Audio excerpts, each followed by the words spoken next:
Hey, what's going on, guys? Hey, so I found something out that was pretty interesting the other day, and I've been thinking about it and reading to try and get a better handle of it, and it's really, really cool. So shout out to Jacob Israel, brought this to my attention. So December 4th, right, there was the total solar eclipse over Antarctica, seemingly a warning to all the nations, considering that's the only continent we have peace treaties with all the nations. But here's what was interesting about this, and look this up, is the eclipse, and they're saying it was because of the angle it was at, because it was so low. Either way, it doesn't matter why it happened, the eclipse moved backwards, right? So instead of right to left, it went left to right. Now this instantly reminded me of, and Jacob Israel pointed it out as well,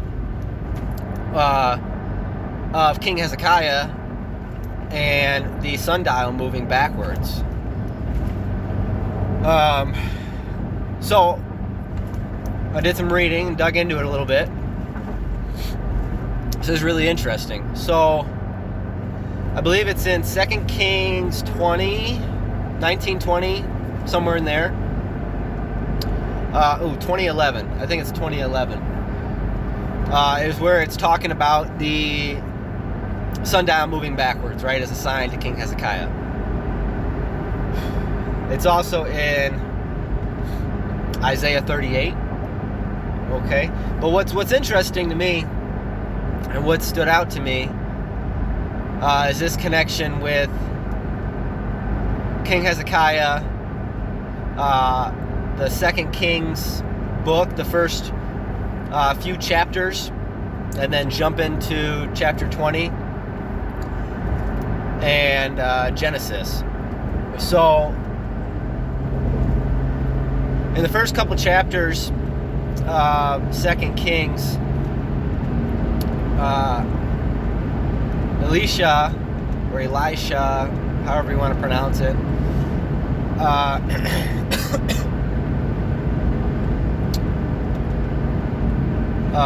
raised a woman's son from the dead. Okay, told the woman to basically flee to another country, and I'm gonna tie this woman in because God revealed something to me just a little bit ago. But flee to another country because there was going to be a famine in the land for 7 years. Right? Then she fled.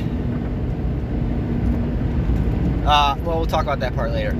Then she fled, right? But there's going to be a famine for 7 years. We go on reading. You get more detail, more scripture. I might go over. I'm going to.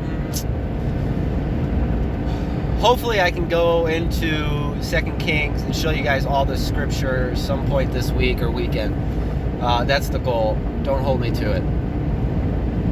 Then we jump to 2 Kings 20, and we read about the sundial shadow moving backwards, right? Okay, so we have the 7 years of famine, right? It's not long after that that the sundial is moved backwards, or the shadow moves backwards, right? Just like we had on December 4th. Now here's what's really interesting about December 4th, is that the Torah reading for December 4th, you go to TorahCalendar.com and you look up the Torah reading for December 4th, the total solar eclipse, right, the middle of Hanukkah, you will see that portion is going over Genesis 41, which is the 7 years of famine. I thought that was really interesting.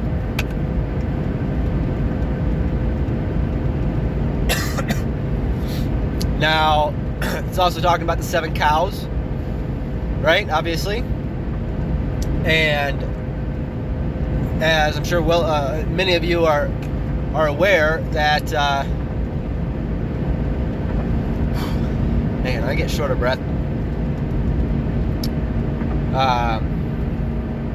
As many of you are aware that in 2014, the 2 cows over the Feast of Trumpets time frame,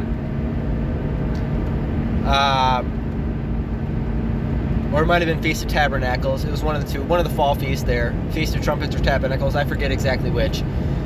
With the 2 cows with the 7s written on their forehead were found and shown, and it made its way around the internet, right, symbolizing the 7 and 7.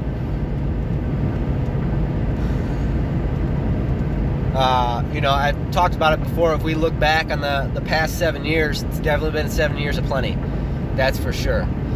And now everyone with even just a squint of an eye open can see the famine is coming.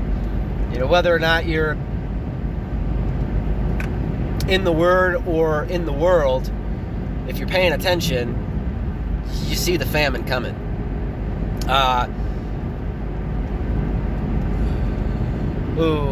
Man, what's his name? I want to say it's Open the Eyes of My Heart. YouTube. Great brother. Gets a lot of dreams from the Lord, but he says that the Lord told him that the tribulation started in the fall of this year. Right, it was exactly a 7-year count from when the cows were seen. And it's very obvious that the 7 years, maybe not 7, God will shorten the days. I still haven't totally wrapped my head around that verse. And what it truly means. But 7 and 7 years of famine have started. And God's warning us. God is warning his people. The Torah portion, middle of Hanukkah, right, which is very end timesy, call it that way. Now that was the the Hebrew calendar, right? People call it God's calendar or the adjusted calendar, the 1 month off because of where Abib was for Nisan, and the fact that it was prior to the spring equinox, as well as what gate the sun was in, which is in the book of Enoch, being in the 5th gate. Either way, saying it's a 1 month off, which would put it at the end of December. It's possible.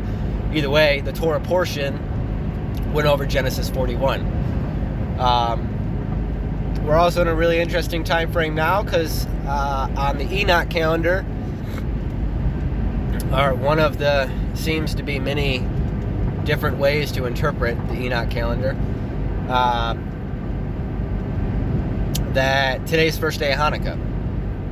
I'm looking at the 9th for an announcement of sorts, some sort of event, maybe not physical, but an announcement. So we'll see what happens there.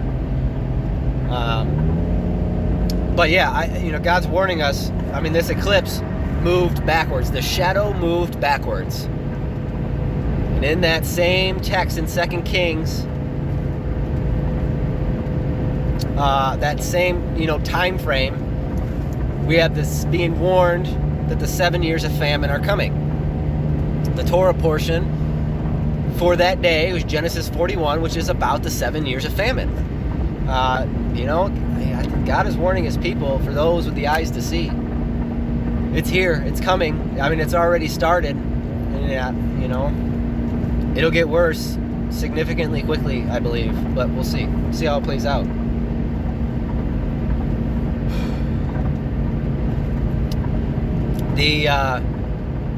I think I'm going to save this one.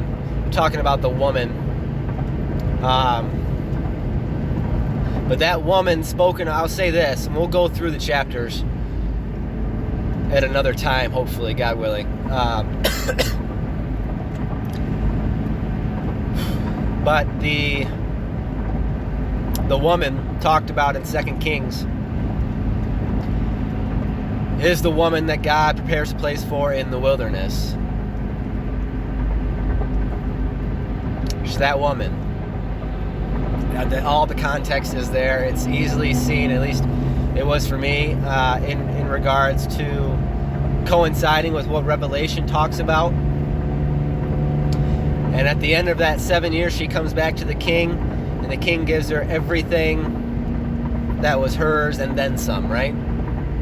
It's a very eye-opening piece of scripture there. I think a lot of parallels to Revelation and the end times, and hopefully we'll be able to go through that. But anyways, guys, the 7 years is upon us. The famine, call it the famine. I still think 2024-25 is towards the end of the things.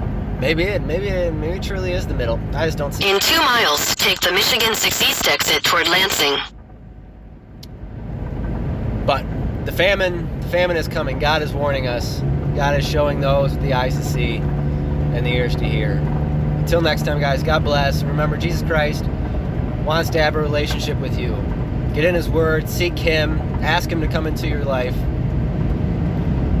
Read the Word, think about the Word, ask questions, dig into it, study it like it's a textbook, not a piece of Harry Potter literature, not even literature, an easy read Harry Potter book or something, like it's a textbook.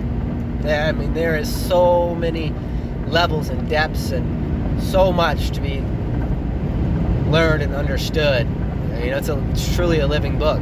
Each time you read it, you get a different understanding. Especially when you understand that here a little, there a little. Everything starts to come together. Do some word searches. In half a mile, take the Michigan 6 East exit toward Lansing. Go to Blue Letter Bible. And, I think the next one I'm going to do here, I really got to finish up my study on the Day of the Lord. I've made some pretty amazing... Take the Michigan 6 East exit, then keep left to continue on exit 77. I'm sorry, guys. I made some pretty... I've been led to some pretty amazing revelations. Keep left to continue on exit 77. Doing that study. But I go to Blue Letter Bible, look up all the... In half a mile, keep right at the fork. Follow signs for Michigan 6 East Lansing. Man, they really want to make sure that I'm on this right exit. Go to Blue Letter Bible, type in the word famine, read all the verses about famine. Keep right at the fork. We know the famine's coming. You'll be able to get context and look at the surrounding verses and chapters. Don't be afraid to go back a chapter or two to get, the context of what's happening in the story. But all right, that's all I got for you guys. Take care. God bless you. Just remember, Jesus Christ is coming back soon. Take care.